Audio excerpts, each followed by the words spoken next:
All right, hello 8th graders. So we are going to do a project for chapter 4, all right? Section 1, which you learned about today, was all about culture and culture traits and just the different things that go along with it. So I thought it'd be fun to learn a little bit about maybe tradition, our culture within your family. So I'm going to give you through all of chapter 4 to do this. If you want, you can make a video. You can make something and take a picture of it and submit it, or maybe just give us a recipe and explain the meaning behind it. So when I think of culture and I think of family and I think of tradition, I automatically think of food. And I also know that some of you have been asking, because last spring when we started distant learning due to COVID, I did make a baking video every Friday. And it was optional if you wanted to bake along with me, and then we would take pictures of our final product and post them. So I thought it'd be fun to do this with chapter 4.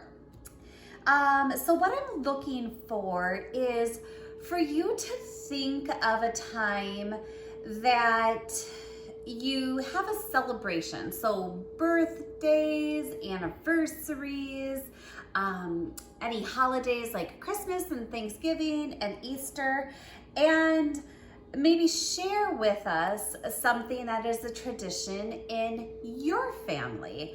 You don't necessarily have to make it. For instance, I was thinking of all the things that I make during Christmas time that has been in our family for quite some time. Now, it's a lot of work, and I wasn't so much wanting to do that for this video because it's a lot of work and a lot of time. So I more than started thinking of birthdays. And right away what came to my mind is whenever it's my husband's birthday or Father's Day, we always make this special kind of dessert. And I had never heard of it before I met him. And his mom made it, and his grandma made it, and his great grandma had made this. And this recipe is a Southern recipe. And I never had family members that lived or grew up in the South, but he did. And so that is where this recipe came from. It's getting passed down and passed down and passed down. And now my boys absolutely love this too. So I'm going to share with you really quickly, not really show you how to make it, but I will post the recipe. All right. So it's biscuits and chocolate sauce. And it is rich, okay? It's very rich. So you can just make some biscuits. Making biscuits from scratch truthfully isn't that difficult to do, but I went ahead and just used, a canister. When you open it, it pops and it scares the bejeebers out of you. Yeah, one of those. So these are just from Trader Joe's buttermilk biscuits. I'm getting laughed at here. So we make biscuits and then you just break them open. And to me, the key is the chocolate sauce. So I mean, you could just use Hershey's chocolate sauce, but making your own sauce is pretty simple and it's really, really good. And so I guess is making your own biscuits as well.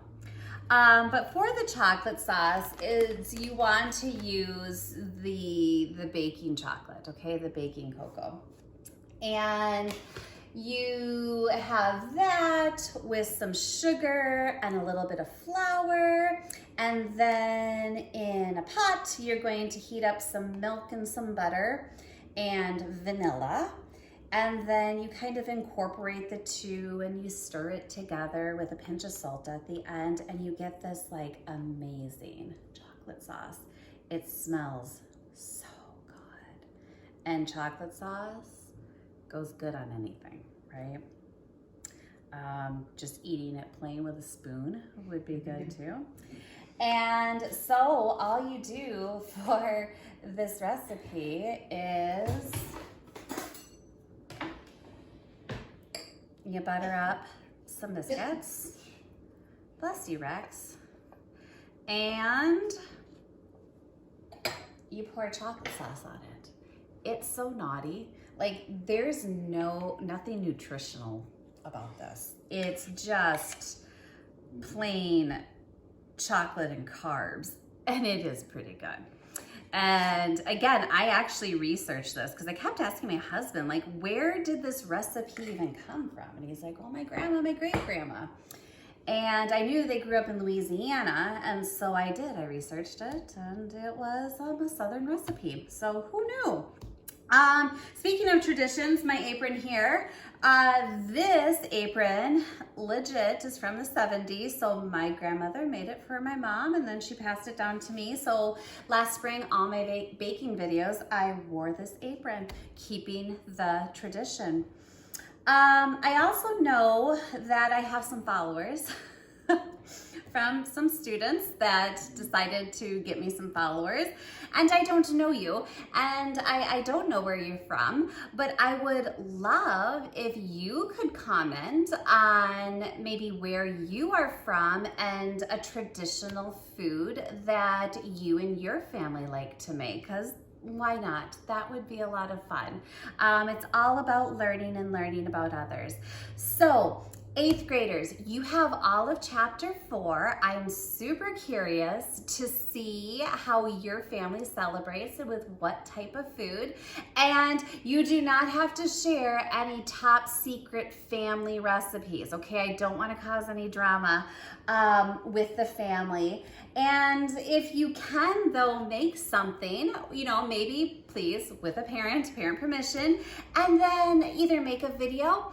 If you want to only share the video with me, totally cool with that, but share a picture. I'll start a folder or an album, I think anyway, I'll start something on Schoology, and you can just drop it in, and only your class will be able to see. All right, so enjoy, have fun, and I'm super excited about this. Thanks, guys.